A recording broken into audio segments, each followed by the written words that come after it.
మనం ఇక్కడ పావురాళ్ళంతా పరిశుద్ధంగా ఉండాలి. పరిశుద్ధం అంటే దేవుడంత పరిశుద్ధత మన వల్ల కాదు, కానీ దేవుడు ఆధీనంలో ఉండే దేవుడి సహాయంతో పరిశుద్ధంగా జీవించాలి. పామంతా జానగా ఉండాలి, సర్పరంతా జానగా ఉండాలని దేవుడు చెప్పినాడు.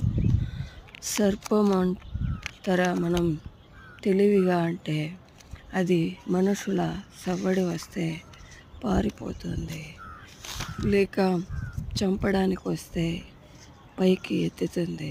అలాగే మనము సహా శత్రువుల దగ్గర మనం ఆపద వచ్చినప్పుడు పారిపోవాలి.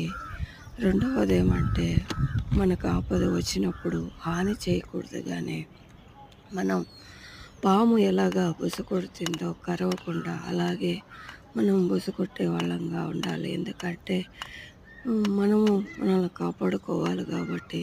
పౌలును సహా ఒకసారి ఇదే తర వాక్యంలో కూడా ఉంది. ప్లీజ్ అయితే